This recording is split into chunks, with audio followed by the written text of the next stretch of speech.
Stop checking your phone. The signal died 4 hours ago. Listen, do you hear that? No sirens, no traffic hum, just a heavy, suffocating silence. The grid didn't fail with a bang. It didn't fail with a flash. The economy didn't crash.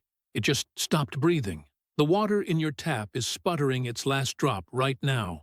And out there, in the suburbs, the golden horde is moving. Thousands of desperate, starving families are swarming toward the city center like locusts, stripping every shelf and pantry bare. You are standing in your living room, staring at your backyard. You're thinking about that shovel in the garage. You're thinking about digging a hole. Put the shovel down. If you break ground now, the sound of metal hitting dirt is a dinner bell. Your nice guy neighbor, the one who borrows your lawnmower, he's watching you. He has a kitchen knife, 3 crying kids, and he's already calculating how many calories are stored in your thigh muscles. You are trapped. Your home is not a castle. It is a cardboard box waiting to be crushed. You think you have a plan. You don't. You have a suicide note written in bad architecture. Let's burn your fantasies before they get you killed.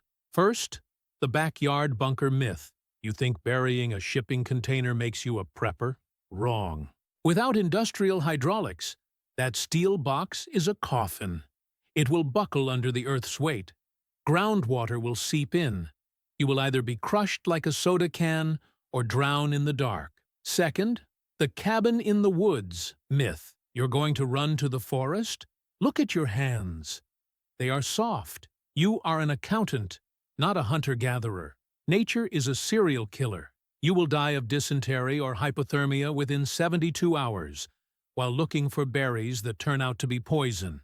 Third, and the stupidest of all, boarding up your windows. Congratulations. You just nailed a massive sign to your house that screams, "Valuable resources inside." You are telling every roving militia exactly which door to kick down first. In this new world, the enemy isn't the radiation. It's visibility. The protruding nail principle applies. Whoever stands out gets hammered. If you look like a threat, you die. If you look like a target, you die. To survive, you must become nothing. You must become a ghost. Stop trying to build a fortress. The city has already built them for you.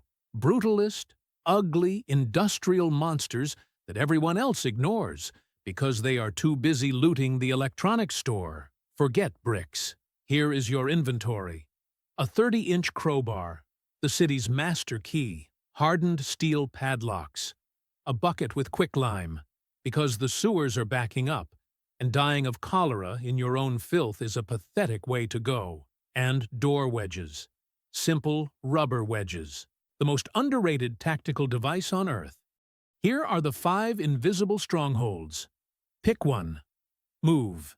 Now. Target 1. The concrete self-storage mausoleum. Find a multi-story storage complex. The ones that look like windowless prisons.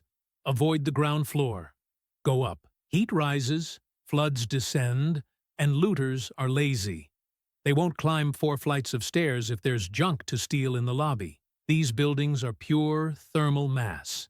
Thick concrete. When the winter hits and your suburban house freezes, this concrete retains heat. It regulates temperature without a single watt of electricity. You aren't paying for rent anymore.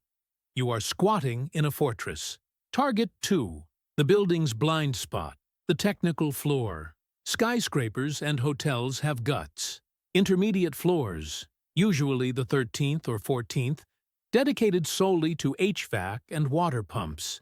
There are no apartments here, no furniture to steal, just the smell of grease, the hum of dying turbines, and heavy, fireproof steel doors. It is a void in the building's map. While the mob kicks down doors on the penthouse level looking for jewelry, you are sleeping next to the ventilation shaft, invisible, behind a door that can stop a battering ram.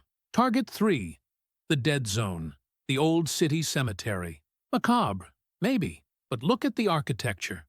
Stone walls, wrought iron gates, and the best security system in existence, human superstition. 90% of the idiots out there are terrified of the dead. Fear keeps them away. You can sleep in a family crypt with stone walls thick enough to stop a mortar round. Plus, the neighbors are quiet. They won't ask you for sugar, and they won't try to slit your throat for a bottle of water. Target 4. The Paper Fortress. Find a library or a school built in the 70s. That ugly, exposed concrete brutalism. Head to the archives. You think paper is fragile? Try shooting a bullet through 3 feet of compacted legal files. It doesn't get through. A bookshelf filled with encyclopedias is better ballistic armor than your couch, your table, or your car door. Paper is density. Density is life. Stack the books against the door. Let them try to shoot through history. Target 5. The Floating Citadel. If you are near the coast, look for a ferry or a barge, not a yacht. Yachts are targets. I'm talking about the rusted industrial hulk anchored offshore.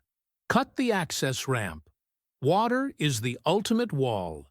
The mob is on foot. They can't swim with loot on their backs. You create a moat that spans the horizon. You are untouchable. Listen to me. I know you're tired. I know your adrenaline is crashing. You can feel the cold seeping into your boots. The fear is a physical weight in your gut, heavy as lead. But look around you. You are in the dark, yes. But you are behind 3 feet of concrete. Smell that? The dust. The dry, old paper. The rust. That is the smell of safety. Outside, the glass is breaking. The screams are starting. The chaos is following the path of least resistance. But it flows around you, like water around a rock. You didn't win a prize. There is no trophy.